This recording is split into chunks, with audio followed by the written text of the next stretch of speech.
குழு நண்பர்களுக்கு வணக்கம்.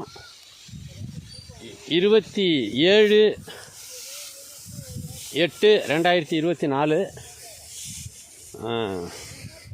இந்த உணவுப் பொருளுங்கிறத பற்றி நம்ம தொடர்ந்து பார்த்துட்டு வரோம்.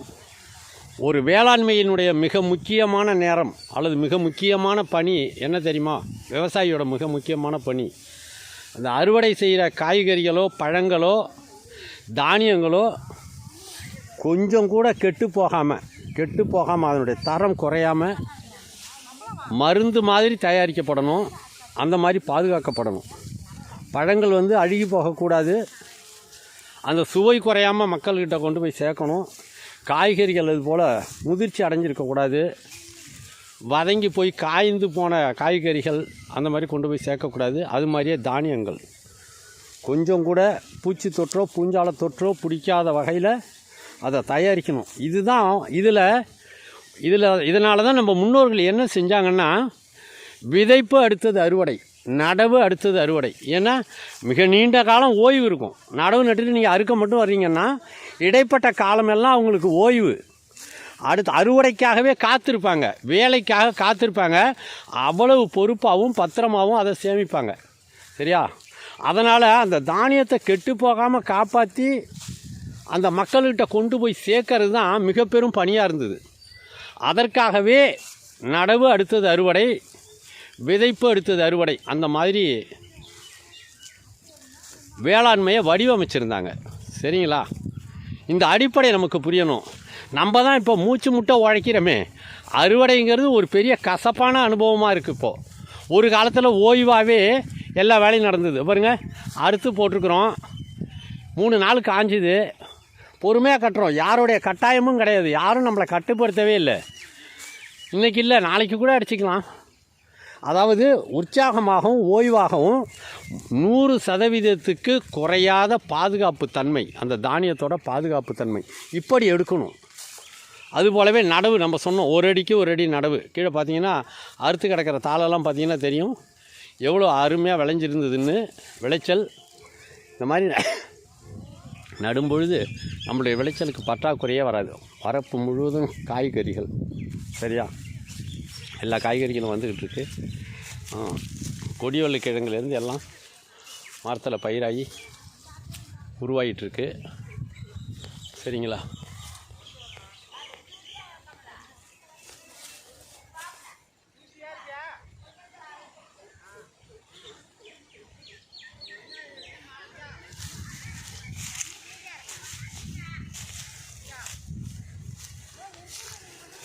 இது உழவனுடைய தலையாய பொறுப்பு.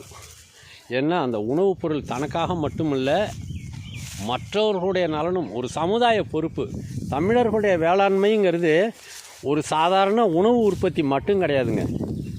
விவசாய தமிழர்களுடைய வேளாண்மை என்பது பல முகங்கள், பல்நோக்கு சிந்தனைகள் உடையது. இயற்கையை காப்பாற்றுவது, வளிமண்டல கழிவுகளை அழிப்பது, நீரை உருவாக்குவது. சரியா? பூமியிலேருந்து வெப்பத்தை கடத்தலைன்னா பூமியில் தண்ணி நிற்க முடியாது. நெருப்பு கோளில் எப்படி நீர் நிற்கும்? 100 டிகிரிக்கு மேலே அதிகமாகிடுச்சுன்னா அங்கே நீர் இருக்க முடியாது, ஆவியாக மாதிரி காண போயிடும்.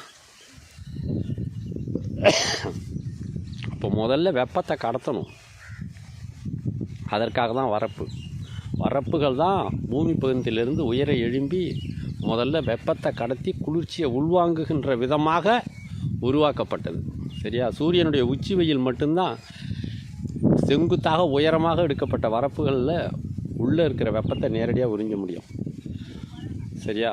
அது மாதிரி வரப்புகளை உயர்த்தி வெப்பத்தை கடத்தி முதல்ல குளிர்ச்சியை உள்வாங்க வைத்து அதற்கு பிறகு தான் நீர் உள்ளே வருது. வெப்பமாக நெருப்பு கோளாக இருக்கிற பூமியில் எப்படி நீர் உருவாக முடியும்? முதல்ல வெப்பம் கடத்தப்படணும். இதற்காக தாங்க வரப்புகள் உயர்த்தப்பட்டது, நீர் உருவாக்கப்பட்டது. காலங்காலத்துக்கு அந்த வேலையை செய்யணுங்கிறதுக்காக தான் நீரிலேயே நின்று நீரிலேயே விளையக்கூடிய தானியம், அந்த மாதிரி விளைய வச்ச தானியத்தை நடவு அடுத்தது அறுவடை அப்படின்னு வச்சாதான் நீண்ட ஓய்வு கிடைக்கும். வேலைக்கு போகும்போது உற்சாகத்தோடையும் மன நிறைவோடையும் போகணும். ஒரு பொறுப்பு, பாதுகாப்பு, எப்படிலாம் அதை பாதுகாப்பாக எடுக்கணும். அப்படிங்கும்போது அந்த வேலையில் அசட்டே வரக்கூடாது. ஒரு ஒரு ஒரு ஒரு இளைஞனை நம்ம வேலை வாங்குகிறோம், ஒரு அளவுக்கு மேலே வேலை வாங்கும்போது அவன் சோர்ந்துருவான் இல்லையா? ஒரு 2 ஆள் வேலையை ஒரு ஆள்கிட்ட வாங்குறதுக்கு நம்ம முயற்சி பண்ணுறோம். பெரும்பாலும் அப்படி தான் யோசிக்கிறோம். ஆனால் நம்ம முன்னோர்கள் நீண்ட நேரம் வேலைக்காக காத்திருந்தார்கள். அவ்வளவு நேரம் ஓய்வு எடுத்தாங்க.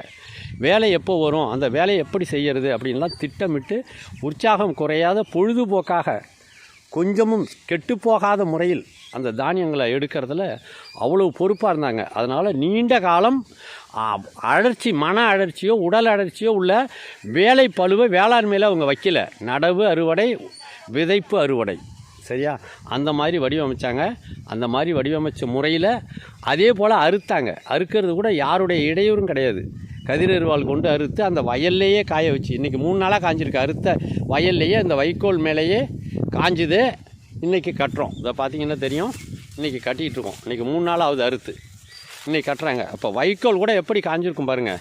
இந்த மாடு குடிக்கும்போது தண்ணீரை விரும்பி குடிக்கும். ஏன்னா அவ்வளவுக்கு நல்ல உலர்ந்த வைக்கோல், அதில் பூஞ்சால தொற்றோ எதுவுமே இருக்காது. அந்த மனம் குறையாமல் இருக்கும். வைக்கோலோட மனம் குறையாமல் இருக்கும். சரியா, நல்ல நீளமான வைக்கோல், பசுமையான வைக்கோல், நல்ல முறையில் அப்படியே பசுமை அப்படியே உலர்த்தப்பட்டிருக்கு பாருங்கள். பசுமை தெரியுது பாருங்கள்.